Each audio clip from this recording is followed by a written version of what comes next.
guys, it's Chuck. Thanks for stopping by the shop. It's another Screwy Tuesday, and got just a mix of some information today, and we'll get right into it.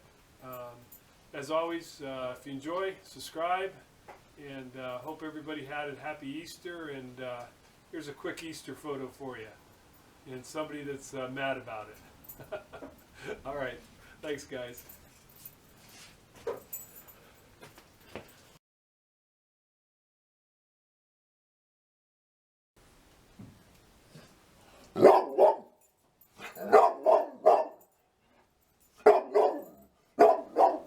Well, it's Easter Sunday, and I came out to the shop and saw that I needed to change my calendar. And as I flipped to the new calendar month, what's it say? Spring Cleaning. Well, so it got started here. I got to fix that so it'll stay up. But spring cleaning started here in the shop. So I'm going to hand hold you here and do my best. So change things around here on the left side of the mill. I used to have a metal shelf there that came out. It was off of the side of a toolbox, and to reach the clamping accessories for the mill was always had to reach underneath the shelf. So I got rid of the shelf and moved everything back on the wall there. Really happy with that. And then the other day you saw this little box that I bought at the past tool show. So I ended up, a lot of the items that were over there ended up in here now. And I kind of showed you this the other day in my April Fool's video, just to back up. But this worked out nice. Built a nice little bracket shelf there for it to sit on the wall. So really happy with that. Got it cleaned up, a little more organization, if I can remember where it is. My buddy Howie just came in to pester me. What else in here? Oh, and then on this side, if you guys might recall, there used to be a Foley grinder there, and my garbage can used to be there, and so I just put my garbage can back. And then hung my mill hammers over here, and the little shelf that I had made that was on the other side there. So some good cleanup here in the shop. I'm happy with that. It's funny, I moved the garbage can down here, and of course when I went to go throw something away, I was walking to the other end of the shop where it was. So you can see the vacuum's out, still cleaning, and take you out here in the main shop real quick, which is a mess. That's the next item of agenda. You can see there's the Foley grinder. That's on Craigslist right now, and along with my old Tombstone welder. So another thing is being moved around here. There's my engine hoist and my stands for underneath the rack. Well, I got to find a new home for those. And the reason I got to find a new home, and you can see my shop's quite a mess, is couldn't help myself, and I had to go buy this guy. This was on Craigslist. I paid $70 for it, and it's got a 1/4-inch aluminum plate top, and it's sitting on a 1/4-inch aluminum plate on casters. It's a commercial quality cabinet, and it's empty right now, yeah, but that's where the engine stand was sitting. I'm thinking of all my welding items will go into there, and I got to find a new place for that guy.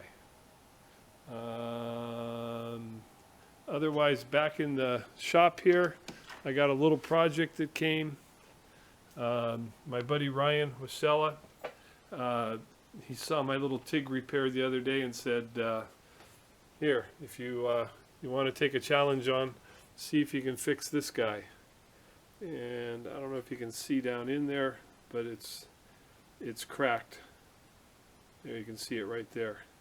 It's cracked all the way through.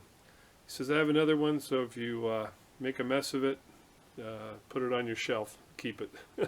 So that's a project upcoming. I'm looking forward to that challenge. That's going to be fun. All right, let me check on a couple other things for you. Oh, I know what I wanted to show you guys. So this is my brush on the side of my mill here. Put a little piece of metal on it, and it hangs there on some magnets. Well, I bought a second one. I wanted to keep one over by the lathe. And I've been walking around this shop for better than 3 weeks looking for it. Looking for it. I've looked under cabinets, under the mill, under the toolboxes, back behind the drill press, everywhere. And I stand here at my lathe, and I reach up here and I grab those wrenches. But I can't find that damn brush. I looked and I couldn't find that brush. I looked back there, I looked everywhere, still couldn't find that brush. And the other day I just happened to catch it out of the corner of my eye. Some smart guy hung it up there. What a smart son of a gun. Anyway, now I know where it's at. Thought I'd share that. When you get older, don't hide shit, don't move stuff. So a little work going on in the shop, intermittent during cleaning. I need to make more of these for the new fingers that I made. Piece of angle. I've already cut one off. Then they'll have to get drilled, shaped and drilled, and the one leg needs to be shortened also. So I've got it over in the saw and cutting them off, and then just using the stop. You can see one of the other pieces down there.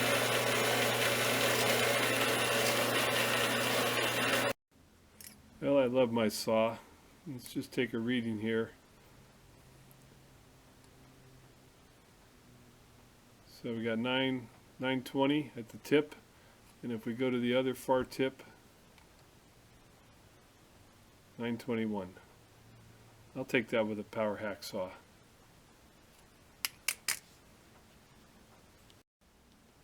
Well, I thought I'd show a new tool I got in the shop here.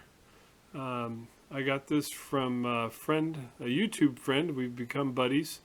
He's happened to come up in the San Francisco Bay Area for work, and we got to meet, and he visited the shop, Andrew Padaka, and we communicate now. And we were talking about tools in general, just in all our discussions, and he mentioned this tool here. It's a multi-anvil micrometer, and I'd never seen one. And so he showed me a picture of one, and I says, oh, I have to get one of those. Well, he turned around and sent me one, which is very nice of Andrew. And it's a pretty cool tool. I'd never seen one. So right now I have it set up there with a little V anvil in it, and the way the tool would work is that I could measure the head right there. I hope the camera's in focus, which is really kind of cool. Of course, this piece here could be of any size. So, whoop, there goes my stupid light again. I leave my light on a timer just when I can walk in and out of the shop, but I forget about it when I'm in here for quite some time. But anyway, this piece could be of any kind of thickness that'll hold into this anvil, so you could actually check like the top of a piston to a piston ring groove. It doesn't have to have the V there. You just loosen this and the piece comes out. So, and you could use rounds also. So on a round, of course, you're going to take hang on a second. On a round here, so like if I wanted to measure the wall thickness of this little piece of tubing, you can do it just like that. Measure that. You can take the anvil off completely and actually use it as a depth mic. It's I'm just learning more and more about it. I thought I'd show it. It's a pretty neat micrometer, and I know it's going to get some use here in my shop. So again, thank you, Andrew. I really appreciate it. This is a 1-inch, and they make larger ones also. So I thought I'd show one more use.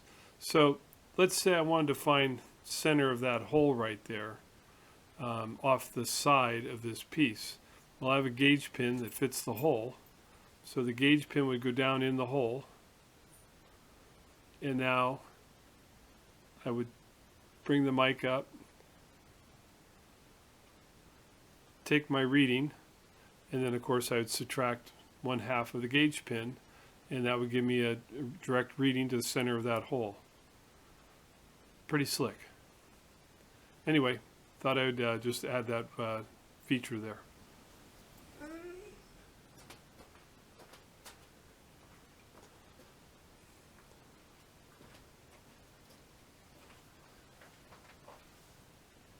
Hey guys, it's Chuck. Thanks for stopping by the shop. It's another episode of Screwy Tuesday, and of course the ham has to get in here. All right. Hello, Howie. Come on, get down. Arrgh. He wants to go for a walk. Okay, you're making me mad. Okay, gotta knock the camera over. Get. Sit.